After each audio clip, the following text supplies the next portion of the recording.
Cerita novel Perintah Kaisar Naga bab selanjutnya. Ojo lali subrek, like and comment ya, yuk gasken.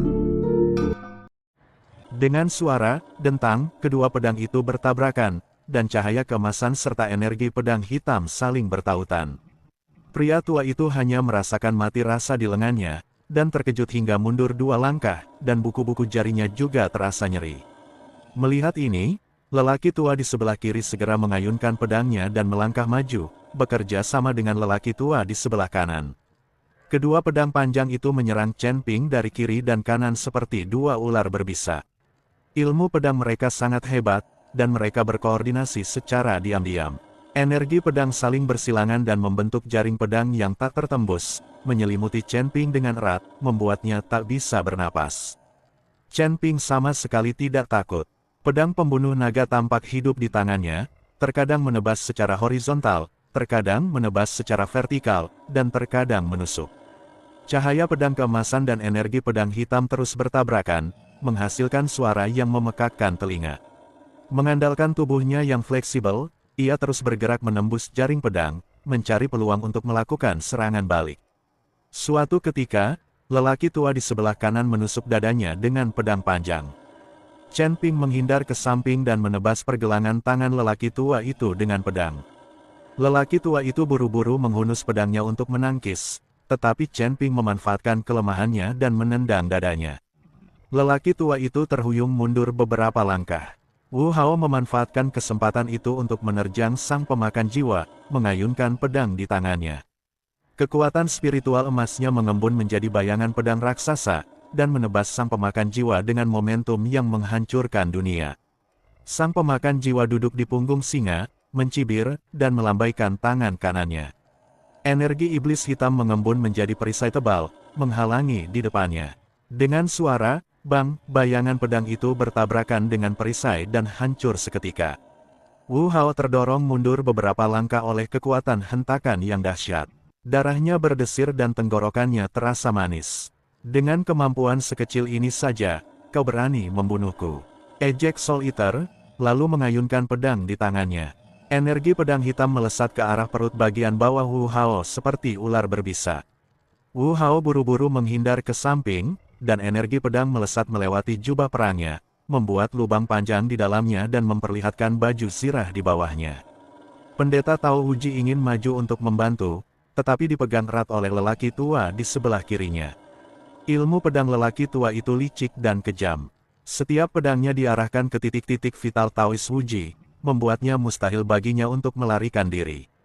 Dia memperhatikan Wu Hao dalam bahaya, merasa sangat cemas namun tidak berdaya. Di seberang medan perang, Sue Wuying tidak ikut bertempur, melainkan berdiri di dataran tinggi dengan membawa tas kain hitam di tangannya. Tas kain itu tampak biasa saja, tetapi ia memancarkan daya hisap yang aneh. Ia menatap para biksu yang terus berjatuhan, dan secercah kegembiraan terpancar di matanya. Setiap kali seorang biksu meninggal dan jiwanya meninggalkan tubuhnya, ia akan mengangkat kantong kain itu dan menggumamkan sesuatu.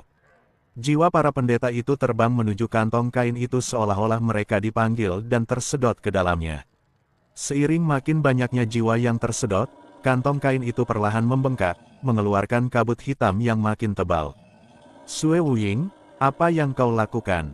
Kemari dan bantu aku. Soul Devourer melihat Sue Wuying berdiri dan menonton, lalu berteriak dengan marah. Tuanku, mohon tunggu sebentar. Sue Wuying berkata tanpa menoleh, tanpa menghentikan gerakan tangannya sedikitpun. Soul Devourer mendengus dingin, mengabaikannya, dan fokus menghadapi Wu Hao. Meskipun Wu Hao cukup kuat, ia masih berada satu level lebih rendah dari Soul Devourer yang telah hidup selama 10.000 tahun. Setelah beberapa putaran, Wu Hao sudah kurus kering, dengan beberapa luka di sekujur tubuhnya, darah menodai jubah perangnya hingga merah, dan sebagian besar kekuatan spiritualnya telah terkuras. Seiring berjalannya waktu, perkelahian itu menjadi semakin brutal. Korban di antara para biksu dari ras manusia dan binatang terus bertambah. Formasi pengawal kekaisaran telah lama dipecah oleh roh-roh jahat. Para prajurit bertempur sendiri-sendiri, dan orang-orang terus berjatuhan. Han Lai dan Zi Yuan kelelahan, kekuatan spiritual mereka hampir habis, dan mereka hanya bisa mengandalkan naluri untuk mengacungkan senjata mereka untuk melawan. Tubuh mereka penuh luka, dan darah menetes dari senjata mereka, membentuk genangan darah di tanah. Fan Tianyu dikelilingi oleh puluhan jiwa iblis, kekuatan spiritual emasnya semakin redup, dan setiap pukulan yang dilontarkannya tampak sangat sulit. Raja setengah binatang terluka parah dan kesadarannya perlahan memudar. Jika bukan karena obsesinya, ia pasti sudah pingsan sejak lama. Tidak, kita tidak bisa bertahan lebih lama lagi. Seorang manusia buas mengeluarkan raungan putus asa, melemparkan kapak perang di tangannya, berbalik dan berlari mundur. Sosoknya bagaikan sinyal, yang seketika menyulut rasa takut para pendeta lainnya. Semakin banyak biksu yang melarikan diri. Mereka tak sanggup lagi menanggung pertempuran mengerikan ini dan hanya ingin menyelamatkan diri. Jangan lari, tetap di tempat, kita masih punya kesempatan. Aolai meraung keras, mencoba menghentikan biksu yang melarikan diri, tetapi dia sendiri terjerat oleh beberapa roh jahat dan tidak punya waktu luang. Semakin banyak orang melarikan diri, dan garis pertahanan kamp para biksu runtuh seketika. Pasukan roh jahat memanfaatkan kesempatan itu untuk melancarkan serangan dahsyat, dan semakin banyak biksu yang berjatuhan dalam genangan darah. Wu Hao menatap pemandangan di depannya, merasakan gelombang keputusasaan. Ia tahu jika ini terus berlanjut, semua orang di sini akan mati, dan langit keenam akan sepenuhnya jatuh ke tangan para kultivator iblis. Kodeks pengorbanan, mungkin, ini satu-satunya harapan. Secercah tekad terpancar di mata Wu Hao. Ia mengeluarkan sebuah kotak emas dari tangannya. Kotak itu diukir dengan rune yang rumit dan memancarkan aura suci yang samar. Kotak itu adalah kotak harta karun yang menyimpan buku pengorbanan. Pemakan jiwa, kau tidak mau buku panduan pengorbanan? Akan kuberikan padamu. Wu Hao mengangkat kotak harta karun dan berteriak sekuat tenaga. Suaranya sangat jelas di medan perang yang kacau. Soul Devourer mendengar suara itu dan langsung berhenti menyerang. Secercah keserakahan melintas di rongga matanya yang kosong, lemparkan buku itu ke sini. Kalau tidak, aku akan langsung membunuhmu. Jika kau menginginkan buku itu, kejarlah aku. Wu Hao mencibir dan berbalik untuk berlari menuju pegunungan yang jauh. Asalkan kau bisa mengejarku, buku pengorbanan itu akan menjadi milikmu. Tapi kalau kau berani menggunakan serangan yang kuat, aku akan langsung menghancurkannya. Kamu berani. Melihat hal itu, sang pemakan jiwa meraung marah, tetapi tidak berani bertindak gegabah. Buku pengorbanan itu sangat penting baginya, dan dia tidak boleh membiarkan Wu Hao menghancurkannya. Jangan lari. Si pemakan jiwa menunggangi seekor singa dan mengikuti Wu Hao dari dekat, selalu menjaga jarak tertentu. Ia tidak berani terlalu dekat dan ditipu oleh Wu Hao, tetapi ia juga takut Wu Hao akan kabur. Melihat ini, kedua tetua Wushuang juga ingin meninggalkan Chen Ping dan mengejarnya, tetapi dihalangi oleh Chen Ping. Lawanmu adalah aku, mau pergi, tidak semudah itu. Chen Ping memegang pedang pembunuh naga di tangannya, dan cahaya keemasan memancar di sekelilingnya. Aura suci menyebar bagai air pasang, membuat kedua tetua Wushuang berdebar kencang. Hentikan dia, pria tua di sebelah kiri berteriak keras, lalu mengayunkan kedua pedang panjangnya lagi. Energi pedang yang tak terhitung jumlahnya melesat ke arah Chen Ping, mencoba menerobos penghalangnya dengan paksa. Chen Ping sama sekali tidak takut. Pedang pembunuh naga menari-nari di tangannya dengan kekuatan yang tak tertembus, dan cahaya pedang keemasan menghalangi semua energi pedang. Dia tahu bahwa dia harus memberi cukup waktu bagi Wu Hao agar dia bisa berhasil memikat Soul Devourer dan menciptakan kesempatan bagi kultivator lain untuk melarikan diri. Semuanya, lari, cepat pergi dari sini selagi Soul Devourer pergi. Pendeta Tao Uji berteriak kepada para pendeta di sekitarnya sambil mengayunkan kocokannya untuk mengusir roh jahat di sekitarnya. Han Lai, Zi Yuan, Fan Tianyu dan yang lainnya bereaksi ketika mendengar suara itu. Mereka menanggung luka-lukanya, saling mendukung, dan melarikan diri dari medan perang. Para pendeta yang tersisa mengikuti di belakang, berlari dengan putus asa, takut kalau-kalau mereka akan ditangkap oleh roh jahat. Pasukan jiwa iblis kehilangan kendali atas pelahap jiwa dan dihentikan oleh dua tetua tak tertandingi oleh Chen Ping. Untuk sesaat, mereka kacau balau dan gagal mengatur pengejaran tepat waktu. Sue Wuying menatap para biksu yang melarikan diri, secercah rasa iba terpancar di matanya. Tas kain di tangannya telah membengkak cukup besar, penuh dengan jiwa-jiwa yang telah mati, tetapi masih sedikit kurang dari sumber daya yang ia butuhkan untuk menerobos. Lupakan saja, akan ada banyak kesempatan untuk mengumpulkannya di masa depan. Sue Wuying menyimpan tas kainnya, berbalik dan mengikuti pasukan jiwa iblis, menuju ke arah yang dikejar oleh Soul Devourer.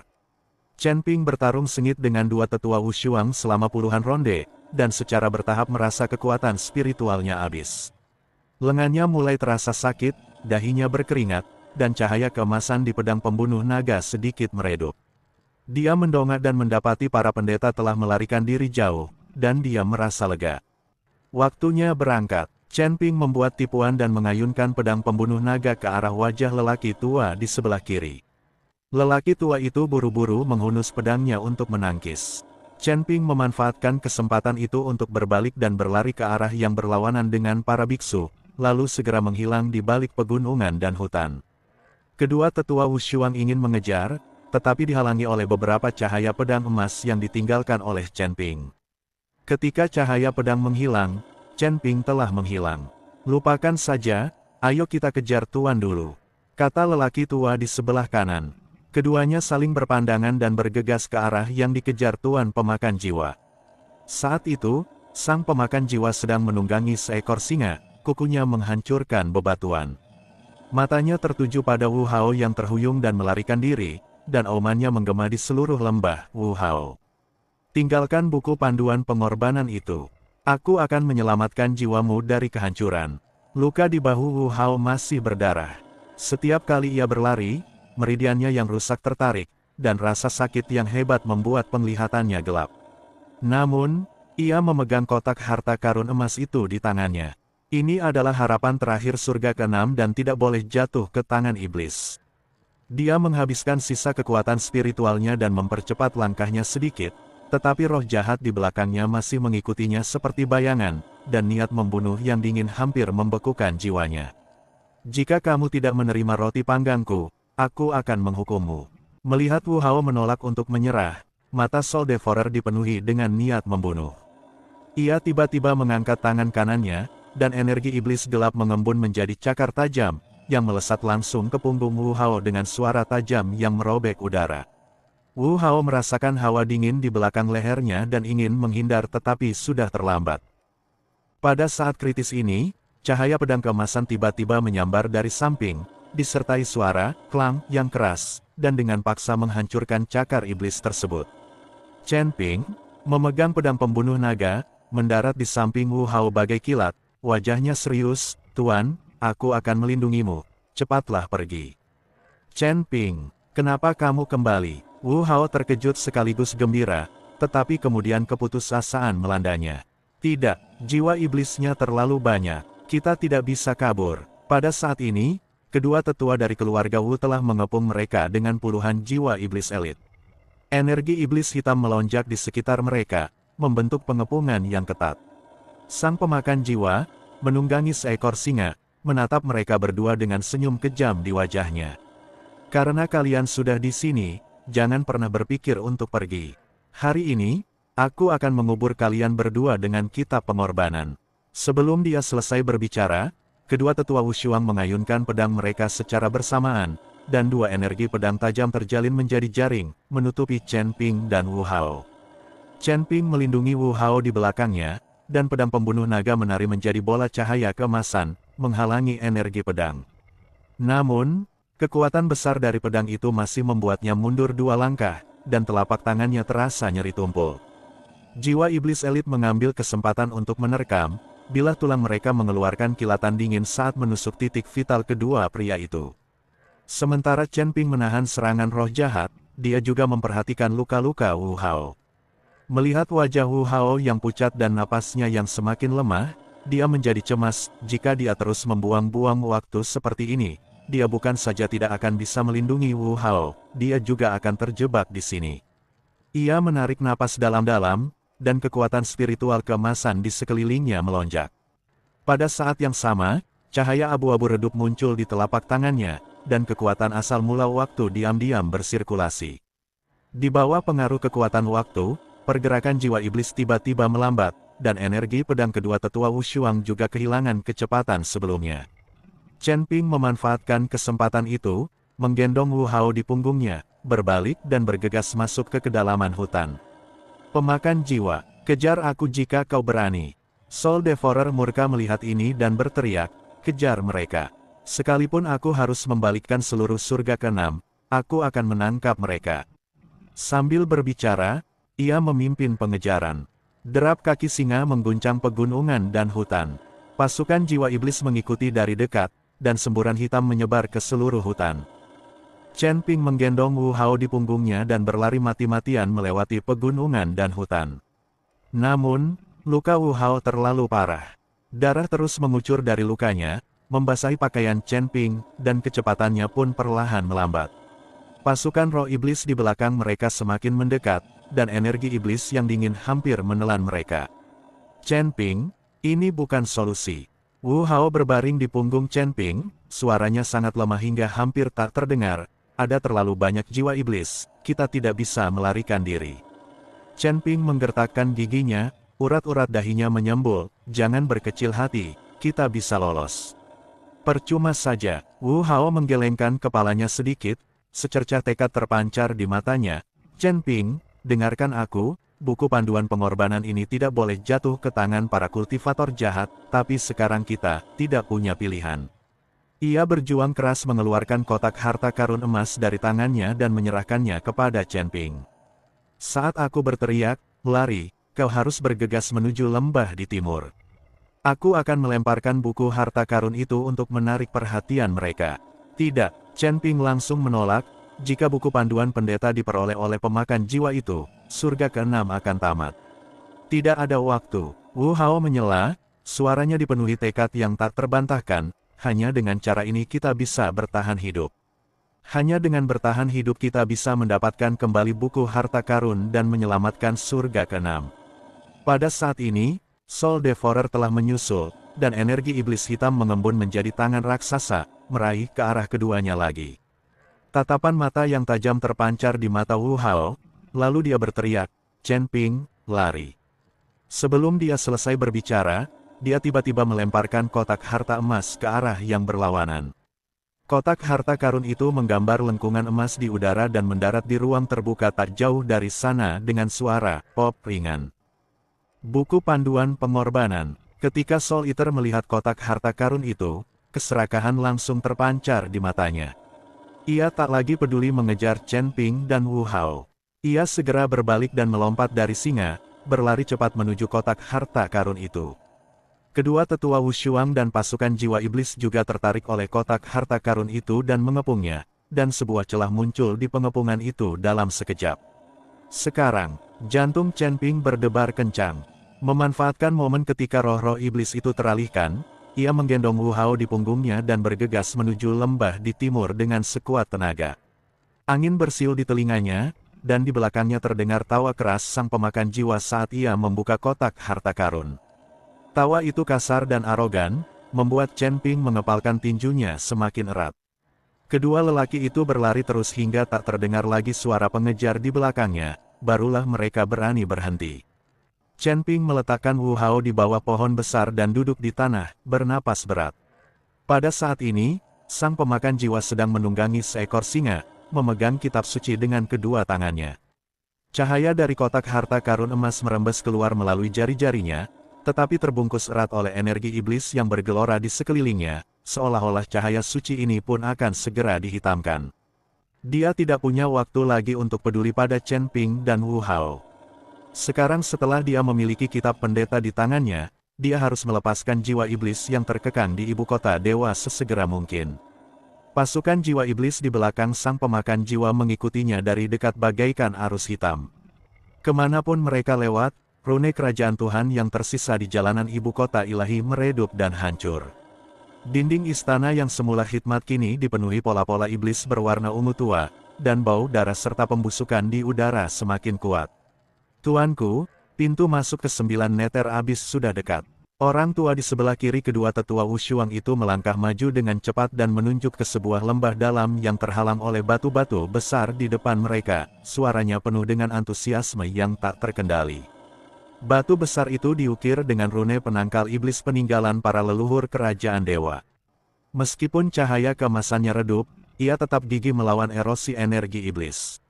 Soul Devourer mengendalikan singa itu, matanya yang cekung mengamati batu besar itu sambil menyeringai sinis. Dulu, leluhur kita dari Divine Nation berusaha keras menyegelnya dengan batu besar, dan bahkan mencoba menutupinya dengan rune. Sungguh konyol. Hari ini, aku akan membiarkan 100.000 jiwa iblis di bawah Nine Nether Abyss melihat cahaya matahari lagi. Dia melompat dari singa dan berjalan ke batu besar sambil memegang buku pengorbanan di tangannya. Ujung jarinya mengusap pola-pola kuno di kotak harta karun itu, dan Soul Devourer menggumamkan sesuatu. Energi iblis hitam melilit kotak harta karun itu seperti makhluk hidup, bertabrakan hebat dengan cahaya keemasan di kotak itu. Dengan suara "Zizi", halaman-halaman buku harta karun itu otomatis terbuka, dan garis-garis karakter kuno berwarna emas beterbangan keluar dari buku, mengembun menjadi sebuah rune besar di udara, memancarkan tekanan ilahi yang mendebarkan jantung. Merusak, sang pemakan jiwa meraung keras dan menekankan buku kurban ke batu besar dengan tangan kanannya. Rune emas itu langsung bertabrakan dengan rune penangkal iblis di batu besar. Saat kedua kekuatan itu berbenturan, seluruh kota suci bergetar hebat, alur-alur dalam muncul di tanah, dan kerikil berjatuhan bagai tetesan air hujan. Rune penekan iblis di batu besar itu mulai berputar dan hancur, dan cahaya keemasan ditelan sedikit demi sedikit oleh energi iblis hitam. Sesaat kemudian, terdengar suara ledakan yang keras dan batu besar itu runtuh, menampakkan 9 jurang nether yang tak berdasar di bawahnya. Rasa dingin yang menusuk tulang menyembur dari dasar jurang, disertai raungan-raungan menyeramkan. Roh iblis yang telah terkurung selama 10.000 tahun kini menjadi gelisah. Soul Devourer menatap dasar jurang, dan melihat perisai cahaya keemasan raksasa melayang di tengah Nine Nether Abyss. Perisai cahaya itu diselimuti rune kuno, dan bayangan hitam yang tak terhitung jumlahnya bertabrakan dengan liar di dalamnya. Setiap tabrakan menyebabkan perisai cahaya berfluktuasi hebat, dan cahaya keemasannya pun meredup. "Ini anjing lautnya," lelaki tua tak tertandingi di sebelah kanan berteriak penuh semangat. Para leluhur kerajaan ilahi telah mengerahkan segenap upaya mereka untuk memasang segel ini. Selama segel ini rusak, 100.000 jiwa iblis akan bisa keluar. Soul Devourer mencibir dan mengangkat kembali buku pengorbanan itu. Kali ini, ia tak lagi menekan kekuatan buku itu. Cahaya keemasan memancar bagai matahari yang terik, menerangi seluruh Nine Nether Abyss. Karakter-karakter kuno dalam buku itu terbang satu demi satu, melesat ke arah perisai cahaya keemasan seperti pedang emas. Setiap kali karakter kuno jatuh pada perisai cahaya, rune kuno pada perisai cahaya akan sedikit meredup, dan retakan akan menyebar. Atas nama pemakan jiwa, dan dengan kekuatan kodeks pengorbanan, aku akan menghancurkan segelnya dan melepaskan jiwa iblis itu. Suara sang pemakan jiwa bergema di 9 jurang nether, membawa serta keagungan yang tak tertahankan. Saat karakter kuno terakhir jatuh di perisai cahaya, terdengar suara retak yang tajam, dan perisai cahaya keemasan itu langsung tertutup retakan, lalu hancur dengan suara ledakan keras. Energi dingin dan jahat yang lebih kuat menyembur keluar dari dasar jurang, dan jiwa-jiwa jahat hitam yang tak terhitung jumlahnya melonjak keluar dari dasar jurang bagaikan air pasang, menderu dan menerjang menuju langit. 10.000, 20.000, 50.000. Tetua di sebelah kiri kedua tetua yang tak tertandingi itu menghitung jumlah jiwa iblis, suaranya semakin bersemangat, "Tuanku, sudah ada 50.000 jiwa iblis. Dan semakin banyak jiwa iblis yang keluar." Jiwa iblis pertama yang menyerbu keluar sangat besar, seluruh tubuhnya dipenuhi taji tulang, matanya bagaikan lentera berwarna merah darah, taringnya terlihat di mulutnya, dan ia memancarkan niat membunuh yang menyesakkan. Setelah mereka mendarat, mereka berlutut dengan satu kaki di hadapan sang pemakan jiwa dan berkata dengan suara serak dan penuh hormat, "Salam, Tuan." Soul Devourer mengangguk puas, matanya dipenuhi kebanggaan. "Bangun, mulai sekarang, kalian adalah bawahanku. Ikuti aku untuk menaklukkan surga ke-6 dan membuat semua kultivator tunduk padaku." "Baik, Tuan," teriak para roh iblis serempak, suara mereka bahkan menggetarkan 9 jurang nether. Segera setelah itu, lebih banyak jiwa iblis muncul dari jurang. Beberapa jiwa iblis memegang tongkat tulang dan dapat melepaskan kutukan aneh, beberapa jiwa iblis lincah dan dapat bergerak seperti hantu, dan beberapa jiwa iblis berukuran kecil, tetapi dapat menyelinap ke tubuh pendeta secara diam-diam dan melahap jiwa mereka. Jiwa-jiwa iblis hitam terus mengalir keluar, segera menutupi seluruh langit di atas Nine Nether Abyss, lalu menyebar ke seluruh bagian ibu kota ilahi. Ketika jiwa iblis ke-100.000 terbang keluar dari dasar jurang, seluruh dunia diselimuti kegelapan. Jiwa iblis ini berbeda dari jiwa iblis lainnya.